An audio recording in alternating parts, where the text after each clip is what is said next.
శ్రావణ పౌర్ణమి హయగ్రీవ స్వామి జన్మదినోత్సవ సందర్భంగా హయగ్రీవ స్తోత్రం.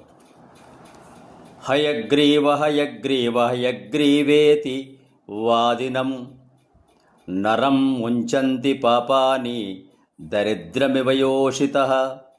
హయగ్రీవ హయగ్రీవ హయగ్రీవేతి యోపదేత్ తస్య నిస్సరతే వాణి జహ్ను కన్యా ప్రవాహవత్. హయగ్రీవ హయగ్రీవ హయగ్రీవేతి యే ధ్వని విశోభతే చ వైకుంఠ కవాటోద్ఘాటనధ్వని.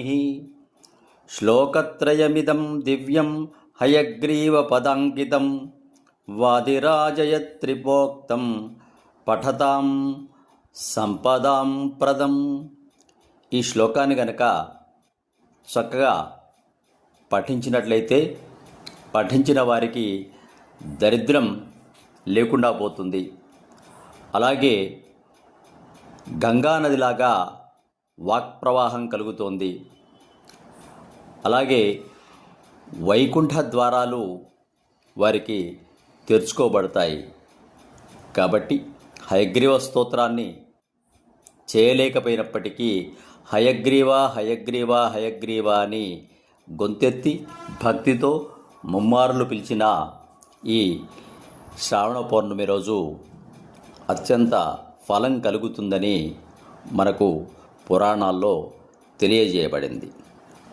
కాబట్టి జ్ఞానానందమయం దేవం నిర్మలస్ఫటికాకృతిం ఆధారం సర్వ విద్యానాం హయగ్రీవముపాస్మహే అంటూ ఆ హయగ్రీవుణ్ణి హయగ్రీవ హయగ్రీవ హయగ్రీవ అని గొంతెత్తి పిలవండి. ఆ విద్యాధినాథుడైన హయగ్రీవుని యొక్క కృపా కటాక్షాలకు పాత్రులు కండి. సబ్స్క్రైబ్ ఆచార్య శ్రీ